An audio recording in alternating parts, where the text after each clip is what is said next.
convido para fazer o uso da palavra o professor Dr. Jorge da Silva, da Universidade Estadual do Rio de Janeiro, hoje um dos maiores doutrinados sobre ordem pública e segurança pública no Brasil. Com a palavra.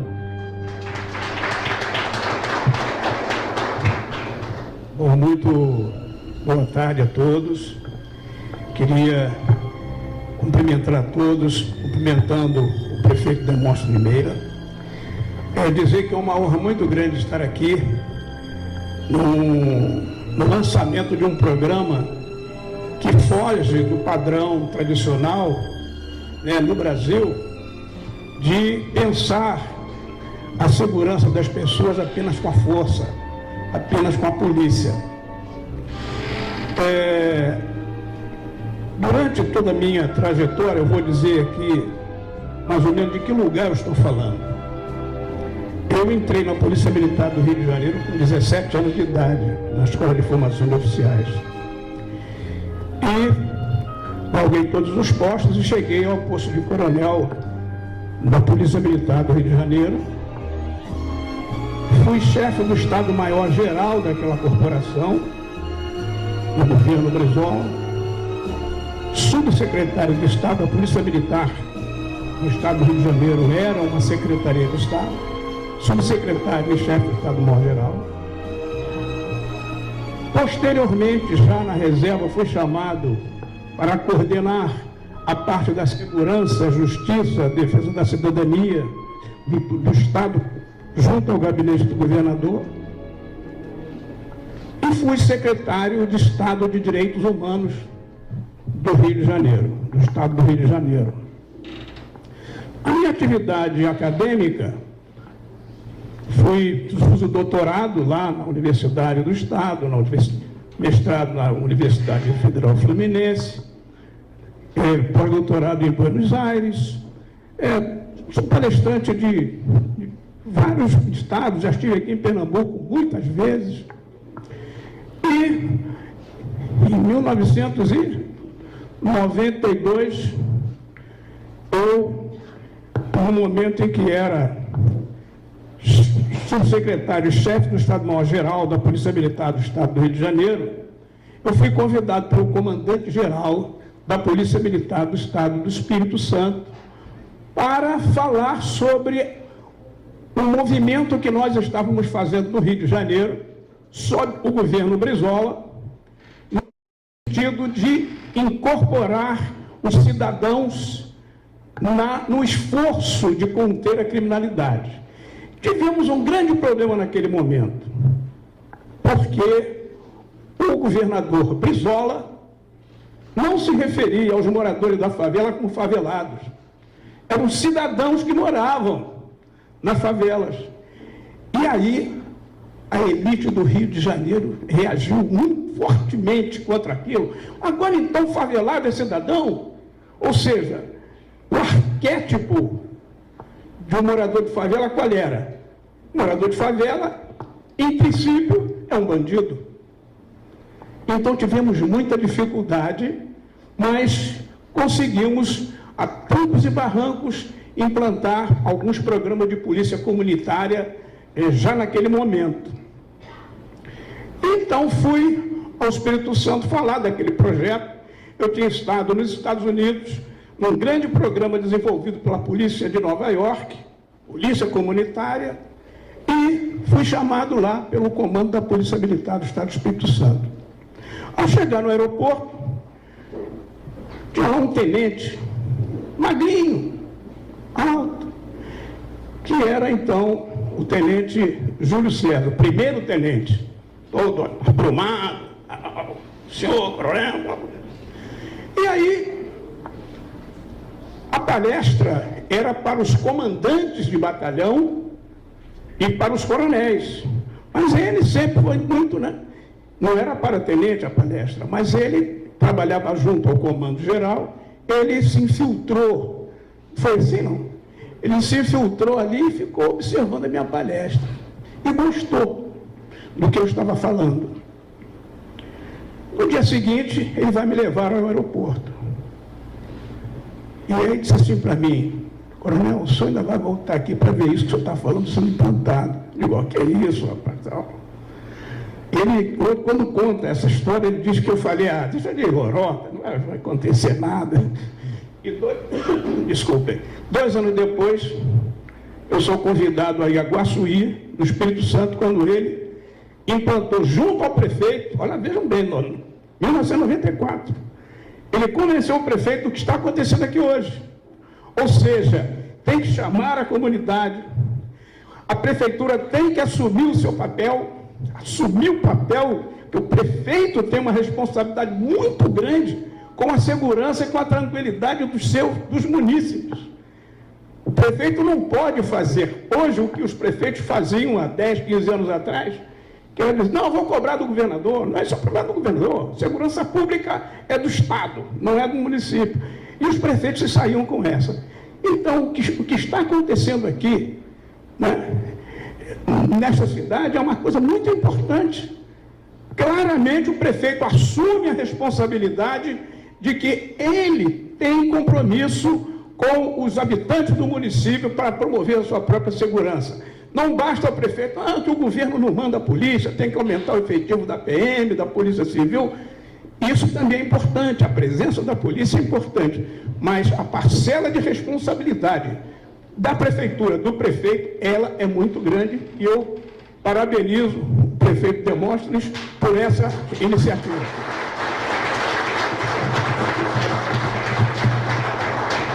O professor Júlio César, ele mencionou aqui, aqueles 4 pontos, a salubridade, a tranquilidade e a segurança, como elementos da ordem pública. Então, a ordem pública... E como é que isso aparece no Brasil? Isso aparece no Brasil da seguinte maneira. O saudoso coronel Carlos Magno Nazaré Cerqueira, que é também um guru falecido, um dos gurus do Júlio César, ele conversando comigo, eu era sub dele na época, ele disse, Jorge, na Constituição está escrito que a polícia militar é responsável pela manutenção da ordem pública. E ele tinha estado na França, e os franceses falam demais de uma coisa chamada ordem publique. E eles falam, ainda não consegui desenvolver esse conceito. Vê se você consegue isso. E eu consegui um livro de um teórico francês chamado Jean-Jacques Leisal, e que ele descrevia lá o que era o conceito de ordem pública: salubridade, segurança e tranquilidade. E depois esse companheiro lá do Paraná, né, Santa Catarina, acrescentou mais esse da dignidade. Então foi a partir dali que nós começamos a ampliar esse conceito. Depois coloquei em alguns livros meus, o Júlio gostou e vem desenvolvendo isso. Agora, de que ordem nós estamos falando? E ali é que nós começamos a perceber que nós tínhamos um fosso. É preciso manter a ordem. Que ordem?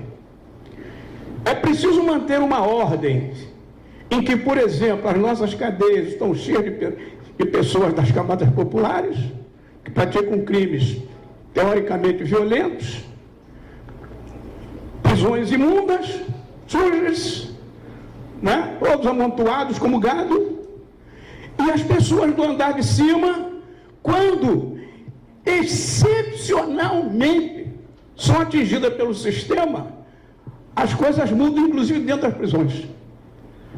No Rio de Janeiro, o governador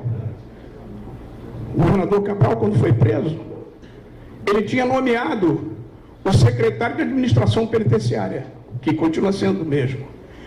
Então, sem problema, vamos fazer ajeitar a cadeia de Benfica.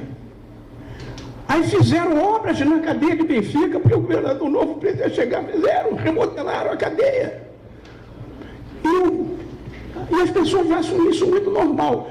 Eu aí confirmei uma tese que eu desenvolvia há muito tempo, que é o seguinte: Mas como é que o nosso sistema é caótico, é falido? Eu digo, não está falido, não.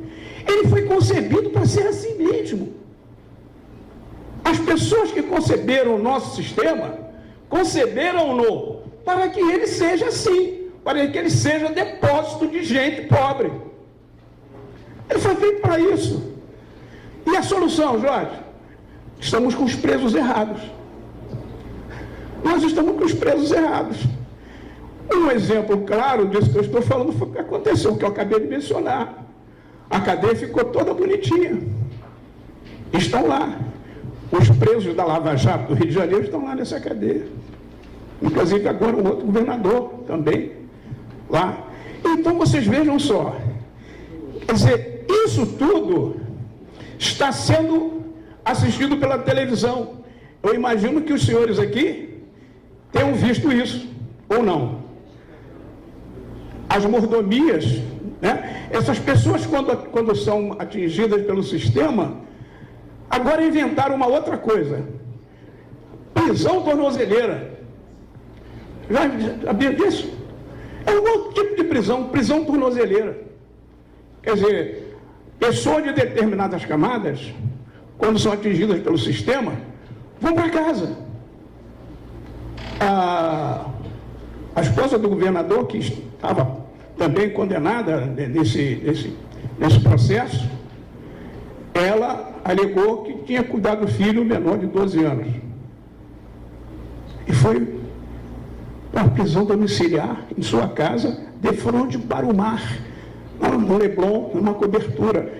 Não sei com que dinheiro foi comprada aquela cobertura. Mas só que as pessoas que estão naquelas prisões estão vendo aquilo. Por exemplo, e aí depois aparece uma mãe condenada por tráfico de drogas, que tinha levado droga lá para o seu companheiro, o marido, sei lá, dando de mamar a filha pela grade, o filho bebendo, mamando pela grade. Aquela não tem direito a cumprir a prisão domiciliar. Não dá para viver numa sociedade assim. Isto é uma sociedade indecente.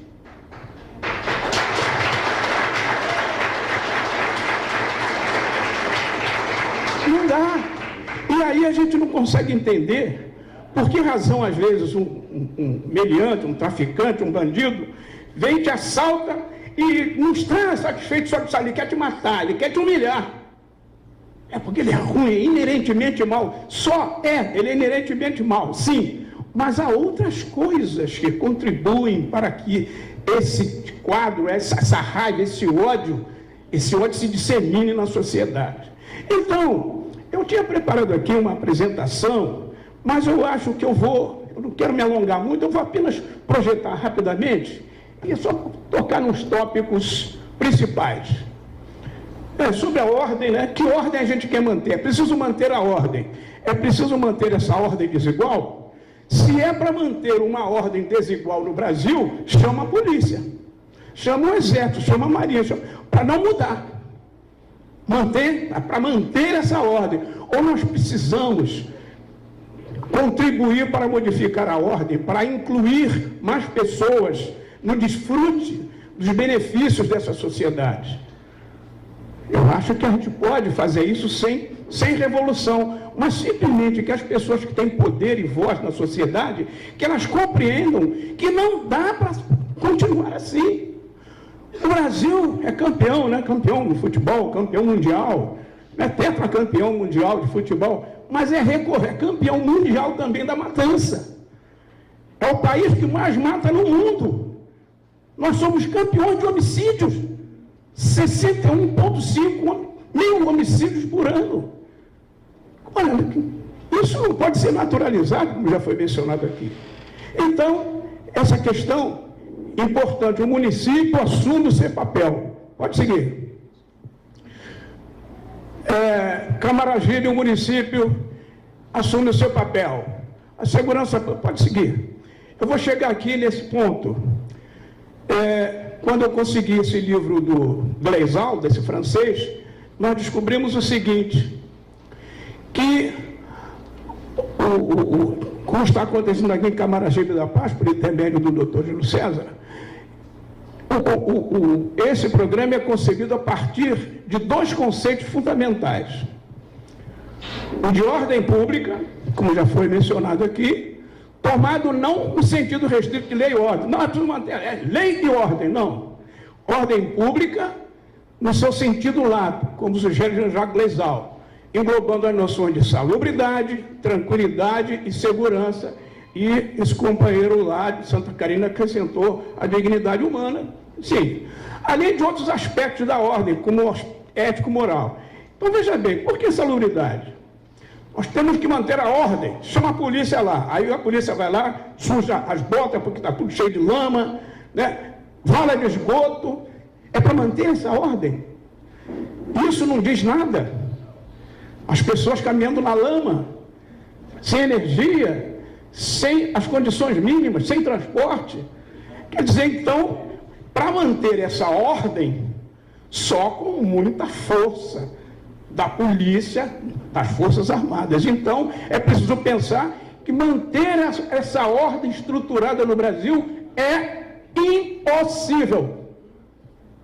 E outra coisa, a solução, às vezes me diz, não, Jorge, os companheiros lá da PM, tem que matar esse bandido, não tem jeito, te prende, tem que matar. Eu digo, olha, tudo bem, como eu ouço isso há quase 30 anos, que é preciso matar, olha, do jeito que se mata no Rio de Janeiro, que a polícia mata e que morre, é a polícia que mais mata e que mais morre no Brasil. O Rio de Janeiro já seria um paraíso há muito tempo. Os bandidos estão morrendo, os policiais estão morrendo, então, como é que as coisas só pioram? Não, porque esses traficantes de drogas, sim, então vamos lá. Mas vem cá, os traficantes estão morrendo, centenas, milhares de armas apreendidas, o consumo de drogas aumenta, o tráfico aumenta, você aplica isso hoje, daqui a 20 anos você aplica a mesma coisa e o resultado dá sempre o mesmo, errado, errado, errado. Aí você faz tudo de novo, para dar errado de novo. Isso é uma imbecilidade social, ou melhor, é imbecilidade se for feito de boa fé, porque pode ser feito de má fé, é para ser assim mesmo. Porque algumas pessoas, então, por exemplo, no Rio de Janeiro, as pessoas que morrem, vocês vão ver aqui quem são elas. São pessoas da periferia, e sua esmagadora maioria, pessoas pobres, e 76% das quais, homens negros. Bom, eu não acredito que alguém faça um planejamento para que isso aconteça.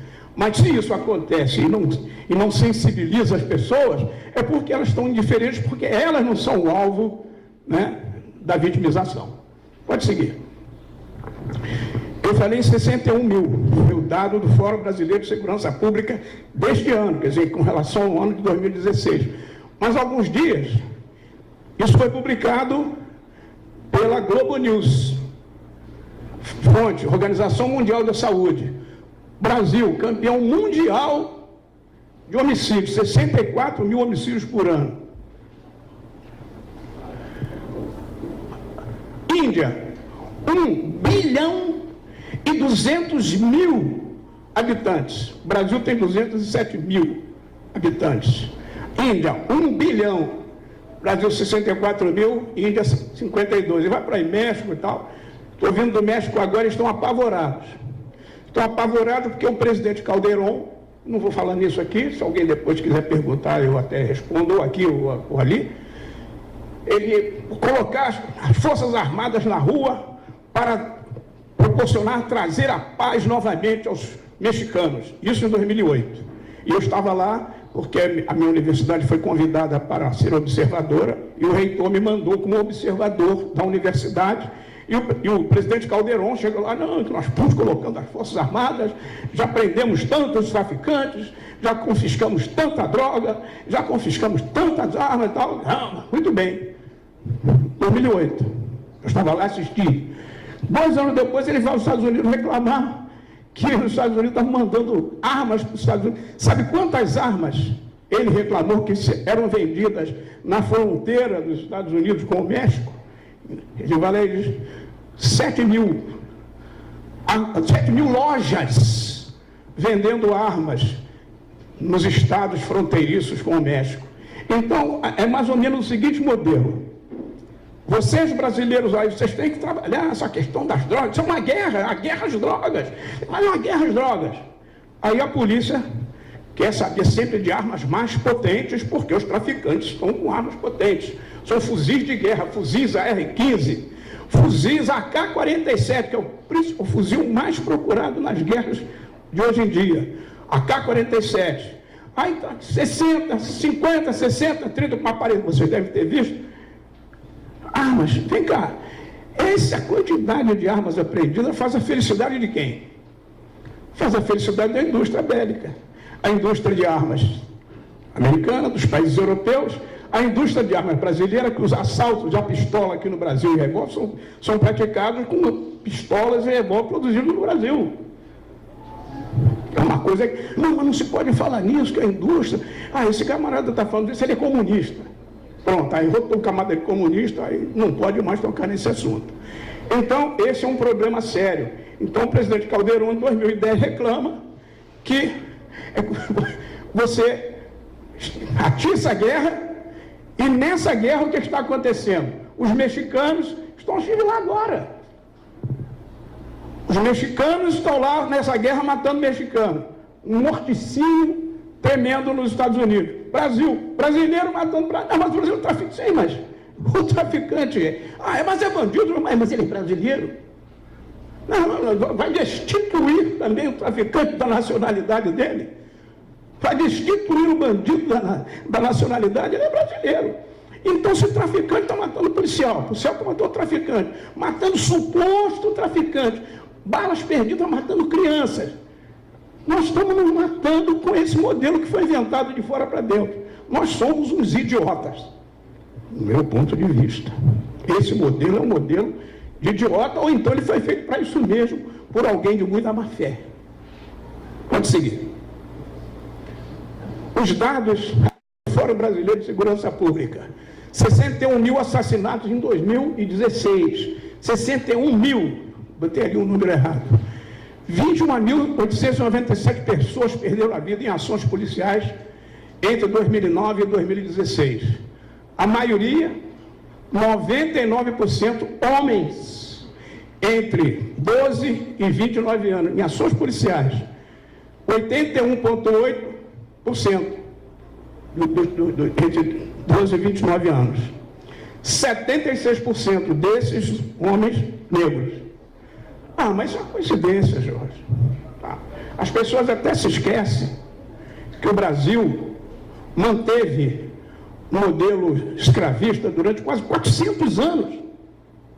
Terminou pouco mais de 5 gerações, há pouco mais de 4 gerações. Uma escravidão, e foi a maior escravidão dos tempos, de todos os tempos, porque só para o Brasil foram trazidos quase 5 milhões de africanos que foram feitos escravos no Brasil. No Rio de Janeiro, quase 2 milhões de africanos. Isso ficou no passado. Mas ficou no passado, eu estou aqui. Como é que ficou no passado? E quando você entra num avião para vir para cá, para ir para qualquer lugar, um avião brasileiro, é uma brancura, parece que é um avião da Escandinávia. Não tem uma neguinha trabalhando no avião. Tudo sueco. São moradores da Suécia. Não tem nenhum moreninho, todo ouro. Os aviões brasileiros, as pessoas acham isso muito natural. Não estou falando como passageiro, não. E às vezes até esse neguinho que está aqui nesse avião indo para Paris. Mas então está no lugar errado esse camarada. Então, e nós ficamos naturalizando essas coisas. Então, esse problema, por exemplo, aqui, a quantidade de armas apreendidas no ano passado, 2016, 112.708 armas apreendidas. A indústria está rindo de orelha a orelha. Os traficantes de armas, que maravilha! Os comerciantes legais, os comerciantes ilegais, os traficantes, está todo... Não existe no Brasil, não está em crise. A indústria de armas não está em crise, não. Pelo contrário, é só olhar os balanços. Bom, pode seguir. Aqui eu não vou falar mais sobre isso, porque se você está querendo fazer um planejamento estratégico, como é o caso aqui, você tem que pensar na situação que você tem, nos meios que você vai empregar e onde você quer chegar. Não vai fazer como um governador no Rio de Janeiro, um candidato a governador, que ganhou a eleição com a seguinte frase: eu vou acabar com a violência em 6 meses. Era um momento, eu não queria falar o nome do governador e tal, eu não vou dizer só o primeiro nome, a primeira letra do nome dele, Moreira Franco. Ganhou a eleição, estava lá embaixo, candidato do Brizola lá na frente, ele, não, vou acabar com a violência em 6 meses, pronto, ganhou a eleição. Então, será que alguém pode prometer que vai acabar com a violência? A violência é inerente à convivência social, ninguém vai acabar com ela. Ela pode ser mitigada, pode ser reduzida. Então você pode estabelecer uma meta possível. Aqui, o nosso Jorge, o Jorge ali que está ao lado do prefeito, ele ficou o dia todo me chamando de Costa, toda vez errando meu nome. Eu agora vou chamar ele de Jorge, que é o meu nome. Que ele está falando ali, né? Isso é um programa para 20 anos. Se ele fosse um mentiroso, ele diria que não, olha, ao final do mandato do prefeito, demonstres a cidade vai estar tranquila. Ele não falou isso, porque ele é uma pessoa de responsabilidade. Então, quando alguém chegar com empulhação, vocês têm que estar vacinados para não aceitar a empulhação. Pode seguir. Sistema de controle social, em que você tem que pensar no papel da sociedade, dos sistemas público, privado, o sistema de justiça criminal. Quando você tem esse problema sério de criminalidade, as pessoas só pensam, não, tem que chamar a polícia, chama a polícia. Vem cá, e os promotores? E os juízes? Né? E os advogados criminais? Vem cá, isso é um sistema. E os presídios? Vem cá, nós vamos continuar mantendo esse modelo de prisão especial, até para crime comum. O cara vai lá, dá um tiro no outro e os colegas têm que autorizar ou não que ele seja processado. Isso é uma coisa brasileiríssima, é preciso entender. O Brasil não conseguiu tirar o pé do Império Português. O Brasil não conseguiu tirar o pé da monarquia dos Pedros. Nós vivemos hoje num sistema republicano em que as pessoas se pensam como príncipes, princesas, duques e duquesas. Né? Ah, mas não, praticou um crime, não tem que arranjar um lugar especial para essa pessoa. Não pode misturar, não pode misturar. E eu digo, não pode misturar mesmo, senão vocês vão piorar as pessoas que estão lá dentro. Não pode misturar que vocês vão piorar as pessoas que já estão lá dentro. E por aí a pessoa só pensa no sistema policial. Vamos embora. Eu coloquei esse quadro aqui porque por causa do município. Quando o município pensa na violência, é preciso pensar não só na violência física, objetiva, as interações interpessoais, né? Quando eu digo interações interpessoais, o camarada está tomando uma cerveja com o outro, né? Aí bebeu uma, duas, aí já está todo mundo meio bambo, aí um fala alguma, não, que a sua mulher é muito, não, está falando da minha mulher, aí daí sai um tiro, o cara mata o outro. Minutos antes estavam confraternizando. Um falou alguma coisa que o outro não gostou, acaba levando uma facada, se não tiver faca, ele quebra a garrafa e enfia no outro. Quer dizer, isso é um problema que o município pode resolver com esse trabalho, né, das relações interpessoais, nas relações familiares e assim por diante.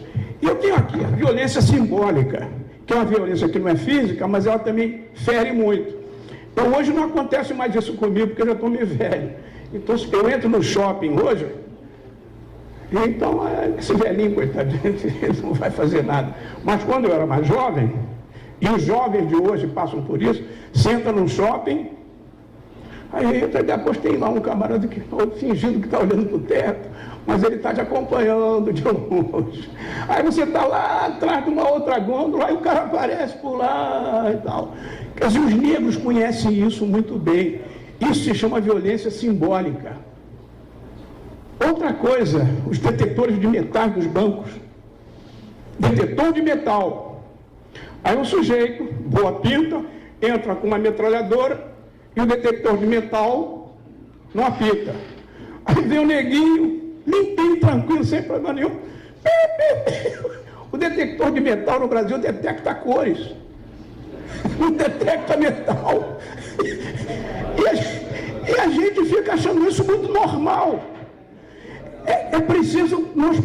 Nós brasileiros, nós temos que compreender que nós temos um problema. E nós precisamos enfrentar o problema, não fingir que ele não existe. Porque você fica fingindo que o problema não existe e ele vai se agravando. A violência familiar, do machismo, até contei hoje de manhã um fato, né? A minha primeira mulher não aguentou meu machismo e se mandou, né? Aí eu devia ser machista também com a segunda, aí levei uns 2 ou 3 trancos, e hoje eu estou feliz da vida com a minha mulher. Sim, querida. O que eu acho que você quer que eu faça? Vai lavar a louça. Sim, senhora. Por quê? Porque as coisas mudaram. Então, essa violência doméstica que hoje as mulheres, né? A pessoa, não, mas as mulheres é que podem falar sobre as mulheres. São os homens, sobre a vitimização que elas sofrem no lar. Então, e as dados estão aí, do feminicídio, é uma coisa estarrecedora, o machismo continua. E a violência simbólica estrutural, quando você vê, por exemplo, os lugares que são destinados a pessoas de determinada qualidade, a pessoas de determinado fenótipo, as mulheres, aos homens, quanto ganham. Então, isso é uma violência da estrutura social, que é preciso modificar também. Isso chama violência simbólica. Pode seguir. Prevenção primária, secundária e terciária. O município vai trabalhar muito na primária e na terciária, que é na recuperação desses jovens que andam por aí sem eira nem beira, e que, não, Jorge, não, mas nem tem que reduzir a maioridade, penal. E outra coisa, o Jorge é ladrão, é fortinho, já está matando, não tem, já tem que matar. Bom, que tal pensar em escolas de boa qualidade para essas pessoas? Em vez de reduzir a maioridade, vamos fazer o seguinte, vamos fazer um grande esforço de proporcionar escola de qualidade, de verdade, não no discurso, como qualquer um fala. O problema é a educação. Sim, senhor prefeito, o problema é a educação. O que é que o senhor fez pela educação? Quanto o senhor destinou do orçamento do município para a educação? Não, mas o problema... Sim, mas o que é que o senhor fez? Governador, não, mas é o orçamento... Sim, mas o senhor não disse que a prioridade é a educação? Presidente, a educação, o ministro Cristóvão Buarque, o Lula mandou embora, porque ele ficava falando de 10% de todo o orçamento para a educação. O Lula, hein? Que é um progressista, que falava de educação, mas por quê? Porque é só retórica. Negócio com relação aos menores, no Brasil é uma coisa séria. Menor virou problema e não uma questão social. Pode seguir. E aquilo ali, sabe o que é? No Rio de Janeiro, não há uma semana, e eu estou falando que não há uma semana, porque eu não quero dizer não há um dia, porque eu não estaria exagerando muito, mas praticamente não há um dia que não haja tiroteios. Muitos tiroteios, às vezes várias, dezenas de tiroteios num dia só em várias comunidades. Não é lá em Ipanema, claro, nem no Leblon, nem em Copacabana, mas na periferia, nas favelas, tiroteios diários. E aí, solução. As pessoas vão se acostumando, né? A normose, já estão normalizando. E aí o que acontece? Estão desenvolvendo programas de treinamento das crianças para, a hora de começar o tiroteio, deitar na sala de aula ou deitar no chão da casa. Aquilo ali é um treinamento para fugir do tiroteio. Pode seguir. Obrigado.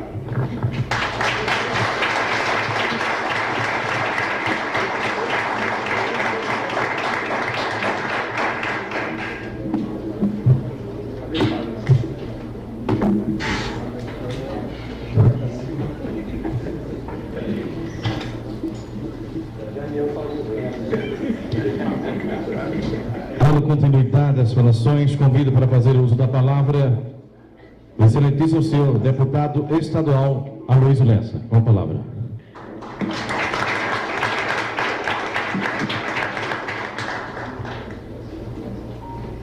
É ferrado falar depois do coronel Jorge, do coronel Júlio César. A gente vai falar o quê? Não dá para falar sobre todo esse conhecimento teórico que eles tiveram aqui nessa tarde de hoje, mas também sobre a vivência e a prática que eles desenvolveram nos seus estados. Mas eu queria falar rapidamente, prefeito, sobre essa coisa da parceria. Ninguém vai tocar um projeto desse sozinho, com a vontade da gestão municipal, mesmo que seja um compromisso já confirmado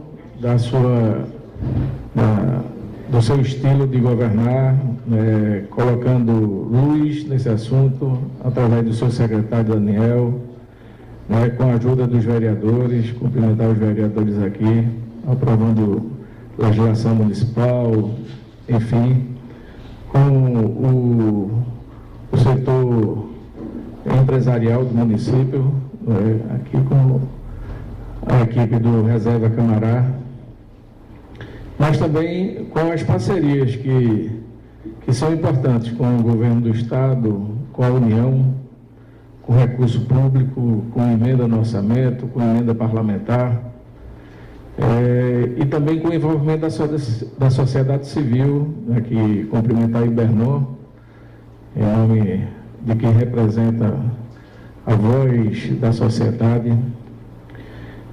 E esse momento que o Brasil vive um momento de profunda crise, não apenas econômica, mas uma crise ética, uma crise jurídica, uma crise em todos os sentidos. E a gente tem que buscar fazer isso de acordo com a urgência. Tratar de segurança pública, como disse aqui o coronel Júlio na primeira explanação e depois o coronel Jorge, não é uma obrigação apenas do Estado, é uma obrigação de todos nós. Ouvi aqui exatamente essa impressão do coronel sobre o programa Pacto pela Vida, uma política de Estado, mas que ela foi possível porque houve o envolvimento de todo mundo, do inspirado ex-governador Eduardo Campos, com todos os agentes que representam o Executivo, o Judiciário, sociedade civil, sindicatos, a academia. E foi possível a gente, em 7 anos, ter mexido naquela curva que incomodava todo mundo. Eduardo assumiu Pernambuco considerado o estado mais violento do Brasil. E ele colocou como uma política, ele trouxe para o seu colo para tratar aquilo como poucos tiveram coragem de fazer. Meira está fazendo muito parecido, sem os instrumentos, sem as ferramentas e sem recurso, mas vai na vontade. E essas parcerias são importantes. Você consegue visualizar que existe um dinheiro carimbado para a educação desse país, graças a Deus que tem dinheiro carimbado, para a gente poder, através da educação, tirar essa moçada do convívio com as oportunidades ruins da vida. Tem dinheiro carimbado para a saúde, para o SUS, tem algum dinheiro carimbado para assistência social, tem o SUS, tem dinheiro carimbado para a agricultura, para uma série de coisas. Agora, não tem dinheiro carimbado para a segurança pública. Não tem. Tem até recurso, tem até sistema para isso. Mas o governo é tão lento e os municípios não conseguem chegar lá na ponta com isso. Então, a gente tem que buscar fazer essas coisas. E aí, dessas parcerias, a gente vê o sofrimento dos prefeitos aqui em Pernambuco de conseguir fazer algo. Eu apresentei, há cerca de 40 dias atrás, um projeto de lei na Assembleia Legislativa. Aqui em Pernambuco tem um Fundo Estadual de Apoio aos Municípios, chamado FEM. É o único estado do Brasil que tem esse fundo. É como se fosse o 13º FPM dos municípios. Foi com a criação do ex-governador Eduardo Campos, em 2013. Que era no momento que o Brasil entrava fortemente naquela crise colocar dinheiro para que os prefeitos fizessem obras, para gerar emprego pela construção civil, construir praças, escolas, creche, Muriel Rimo, né? E nosso projeto de lei, né, ele vai, aponta e implica que 10% do FEM seja aplicado em segurança pública no município, que é uma escolha do prefeito, da gestão municipal, onde colocar o dinheiro. Então, é uma lei, já está em tramitação, já foi aprovado em 2 comissões na Assembleia Legislativa, em seguida vai ao plenário. O espírito da casa é votar maciçamente, né, todos votarem a favor. Negociamos isso na Associação Municipalista de Pernambuco, onde os prefeitos ficaram um pouco inseguros se esse dinheiro não ia tirar de infraestrutura. Pelo contrário, você melhorar a iluminação pública na cidade, você está indo na direção de reduzir a violência, tira a cidade da escuridão. Você fazer a instalação de câmeras de vídeo monitoramento, isso é infraestrutura. Você não tinha, vai ter, e aí você pode fazer isso, né, integrado com a Polícia Militar, a Polícia Civil, com as salas de acompanhamento, vídeo monitoramento. Você pode equipar a Guarda Municipal, agente de trânsito, com a aquisição de viaturas, carros, motos, equipamentos de proteção individual, como o Daniel falou aqui. Quando a gente colocou uma emenda que o prefeito escolheu para a segurança pública, né? Não foi um valor expressivo, mas é um valor que uma emenda, né, estadual permite. Se a gente conseguisse a emenda da bancada federal, era um valor mais robusto. Mas com o FEM, com emendas para 2018 que deputados federais, os estaduais estão colocando para os municípios aqui em Pernambuco, a gente ajuda a reduzir essa curva negativa e a gente volta a ter cidades seguras, como disse o coronel Júlio César. A violência está no município, ela não está em outro local. E o prefeito é a primeira autoridade cobrada pela sociedade, né, de fazer alguma ação, ou fazer uma articulação, ou fazer, né, um apelo dramático aos governos de que ajude Camaragibe a melhorar isso aqui. Então, são as parcerias, né, louvar aqui a iniciativa do Grupo Reserva Camarais, né, de envolver e se envolver nisso, de a sociedade civil de Camaragibe. Eu acompanho muito as aflições lá do Fórum Socioambiental de Aldeia, representado aqui por Ibernon, há muito tempo, que procura, né, destravar as coisas da segurança pública em Camaragibe. E agora, com um prefeito, né, comprometido com isso, com um secretário comprometido com isso, né, com a sua origem no Poder Judiciário, a gente tem certeza que chegou o momento de Camaragibe. Foi o ano, Meira, a gente, né, acompanhou passo a passo o que você fez, de arrumar a casa, de não encontrar, mas não sabia nem o que é que ia encontrar quando assumiu aqui o governo, né? Que era, né, uma coisa confirmada de uma política de terra arrasada. Então, para você tirar Camaragibe desse cenário que você encontrou, a segunda cidade mais violenta, e conseguir colocar isso no trilho e apontar no seu orçamento que você acaba de encaminhar para a Câmara Municipal, você vai ter um orçamento com a cara do seu governo a partir do próximo ano. Então, com a cara do seu governo, com as parcerias que você está conquistando, eu tenho certeza que 2018 vai ser o grande ano, né, da sua gestão. Já foi muito bom o que você está fazendo até agora.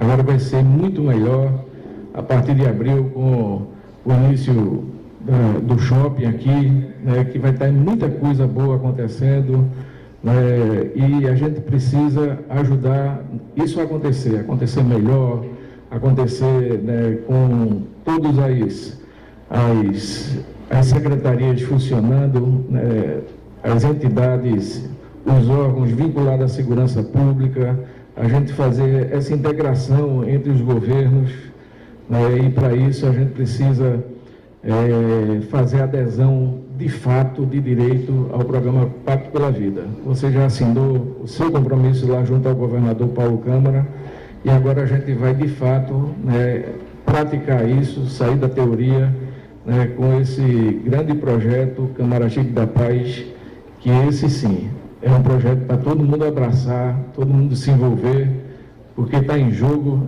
a cidadania, está em jogo a segurança da gente, dos familiares. Eu recebi agora um WhatsApp, infelizmente,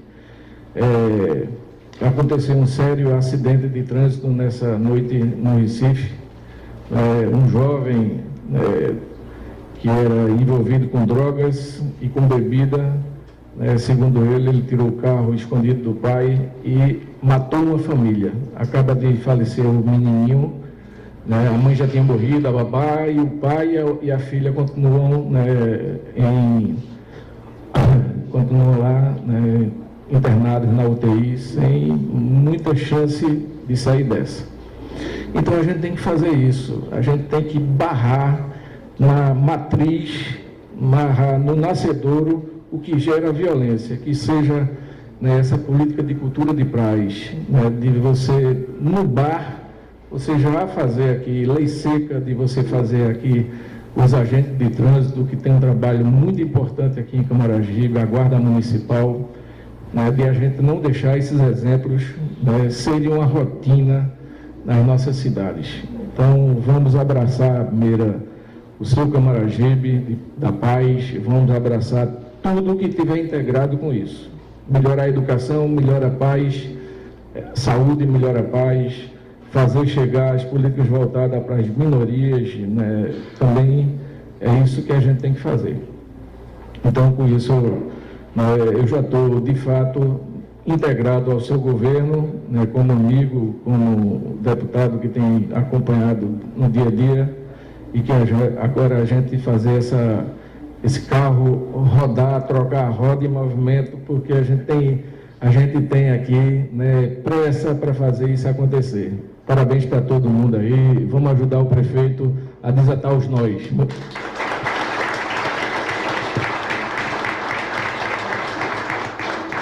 Gostaria de registrar a presença do senhor Genesi Nascimento, comandante da Guarda Municipal de Pojuca, também a senhora Luciana Lima, da assessoria jurídica da Secretaria de Segurança de Camaragibe. Também pessoal do portal da Prefeitura, a senhora doutora Ana Leite, esposa do doutor Fernando Leite, do Tribunal de Justiça do Estado de Pernambuco. Também a senhora Carolina, o pessoal do Jocum, representado sobre a pessoa do seu Matigali. Também a presença do pessoal da Mican e do Instituto São Jorge. Vamos agora dar continuidade. Convido para fazer uso da palavra o excelentíssimo senhor prefeito do município de Camaragibe, Demóstenes da Silva Meira.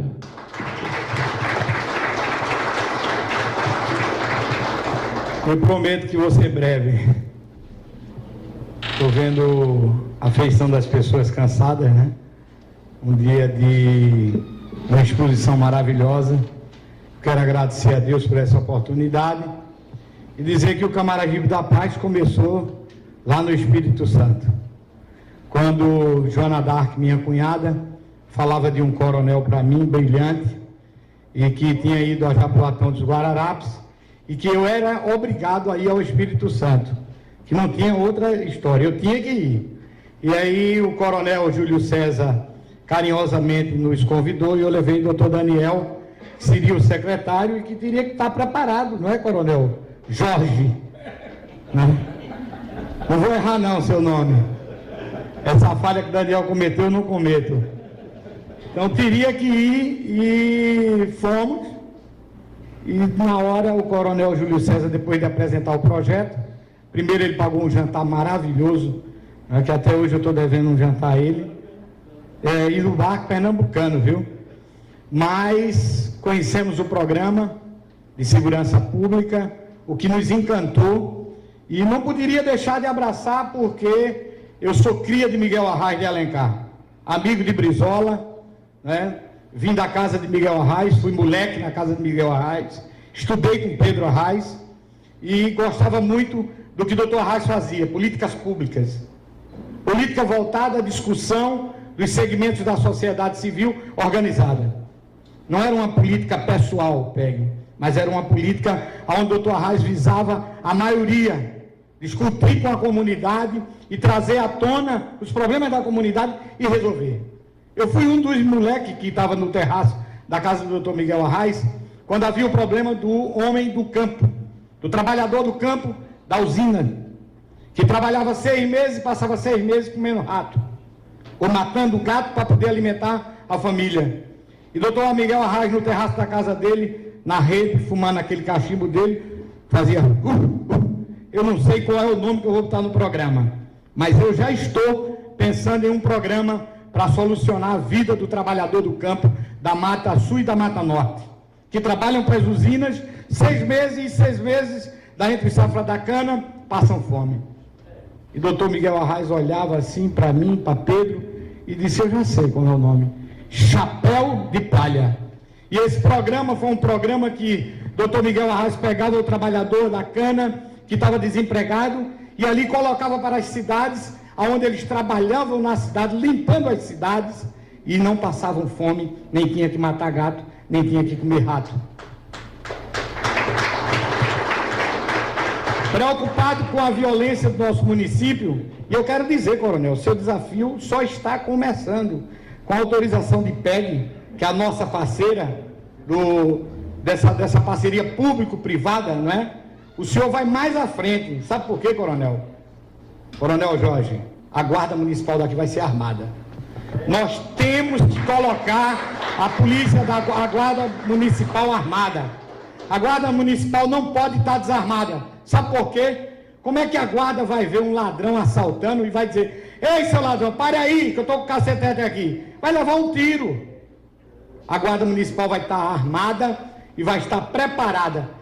Se for necessário, vamos chamar parceiros para preparar a guarda municipal. Mas eu tenho certeza que na vossa mão, né? Eu tenho certeza que a guarda estará balizada para tomar conta dessa cidade. O Daniel falou, temos 10 viaturas, mas não vai ficar só aí não, vamos buscar mais. Nós queremos colocar 20 motos, patrulhamento, para patrulhar as 7 regiões. Nós temos hoje 5 RPA, mas Camaragibe vai passar a ter 7 RPA, já estamos discutindo isso, vamos mandar para a Câmara o projeto, e eu tenho certeza que nós vamos contar com o apoio dos vereadores, que os vereadores têm sido nossos parceiros nos projetos que mandamos, e tenho certeza absoluta que esse projeto, coronel, que o senhor fez, da segurança pública do nosso município, será aprovado no piscar de olhos. Sabe por quê? Os vereadores dessa casa, eles têm sensibilidade, eles têm visto as dificuldades do município e eles têm sido parceiros na votação dos projetos que são de suma importância para o nosso município. Esse projeto de lei do nosso deputado Aloysio Lessa é importantíssimo, 10% do FEM vindo para o município, para a segurança pública, com certeza nós vamos usar. Peg dizia assim para mim, o medo é ruim, né? Esse dinheiro que vem preso, eu disse, não, Peg, é muito bom. Sabe por quê? Porque nós vamos usar o dinheiro aonde tem que ser usado. Os 25% da educação, nós estamos usando. Então, se vem 10% para a segurança pública, nós vamos usar os 10% na segurança pública. Camaragibe tem que avançar, Camaragibe tem que crescer. E outra coisa, essa política que o coronel Júlio César implanta aqui, do Camaragibe da Paz, que nós discutimos, né? E de uma noite para um dia já apareceu a marca, foi criada a marca já é um sucesso, já está na cooperativa Cooperune, em todos os ônibus, já tem a marca do Camaragibe da Paz, vai estar em todo o Camaragibe, a marca do Camaragibe da Paz, essa marca aqui bonita, maravilhosa, criada pelo coronel Júlio César, depois de uma conversa que nós tivemos, e nós vamos avançar. Sabe por quê? O coronel está discutindo na ponta com a sociedade civil organizada. Em cada segmento dessa sociedade está sendo ouvido o nosso povo para que o projeto, para que o Camaragibe da Paz realmente se torne um projeto e se torne uma realidade para a vida do nosso povo. Nós queremos ver as crianças se desenvolvendo. E hoje nós levamos aos vereadores um novo empresário que mora em aldeia, que ama a aldeia, dono do Retrô Futebol Clube, aonde vai criar um estádio de futebol em aldeia, com 4 campos, e me prometeu pegar todas as crianças das favelas de Camaragibe, as crianças que estão desocupadas, crianças que não estão estudando, e ele vai colocar no retrô para se preparar para ser um homem de bem para o futuro. E não é só o futebol, ele vai levar outros esportes e vai preparar a criança para o futuro. Hoje o retrô, o time dele de futsal, é campeão brasileiro já, né? E ele quer entrar na primeira divisão do campeonato pernambucano e quer ir à primeira divisão do campeonato brasileiro. Um homem riquíssimo, dono da faculdade IBGM, um homem que hoje ele cresceu, veio da favela, pobre, mas nasceu na veia dele a história de faculdade, montou a primeira faculdade, hoje já está com 28 mil alunos na faculdade dele, uma projeção agora, 28 mil alunos, uma projeção para 32 mil alunos, construiu um novo prédio e está crescendo muito e não precisa de banco. Ele disse que o problema dele é só a liga para amarrar o dinheiro, né? Então eu fiquei muito feliz porque é um parceiro que tem dinheiro e que vai nos ajudar. Inclusive perguntei a ele, será que você não pode fazer a doação de alguns carros para Camaragibe? E hoje ele disse, não se preocupe que eu vou fazer doação de carro também. Então nós estamos desenvolvendo aí um espaço onde a gente vai trazer salubridade para a nossa comunidade. Então Vera Cruz, Tabatinga, Burralho, Aldeia Santana, Santa Terezinha, Corme Damião, todas as localidades, Vila da Fábrica, vai ter o trabalho do Camaragibe da Paz. E tenho certeza absoluta que nós vamos avançar com qualidade de vida, com seriedade e com respeito ao nosso povo. E o que depender de mim, deputado, tenha certeza absoluta que nós vamos nos debruçar para que esse programa, ele efetivamente venha à prática e que traga segurança e traga tranquilidade para a nossa população. Eu quero aqui agradecer ao doutor Daniel Meira, o desempenho dele, tem sido um desafio muito grande, né? Ele deixou o Tribunal de Justiça, ele deixou o gabinete do desembargador para vir assumir um gabinete aqui, como ele disse, espinhoso, árduo, né?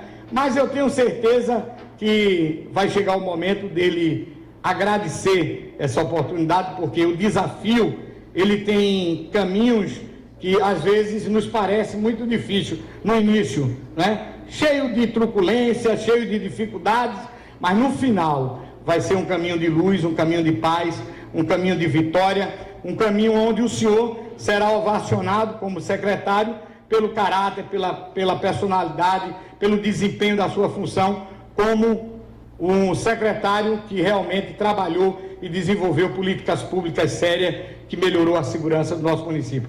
Então eu quero aqui agradecer carinhosamente ao Coronel Jorge, né, pela presença dele. Quero ir no Rio de Janeiro, se Deus permitir visitá-lo lá, né? Mas disse que o senhor mora no Complexo do Alemão, né? Não, nasci lá. Nasceu lá? Mas não está mais lá, não? Não posso lá. Não pode ir. O coronel é avisado, tá vendo? Então eu quero, junto com o Coronel Júlio César, agradecer ao coronel, agradecer a todos e dizer, está lançado o programa Camaragibe da Paz.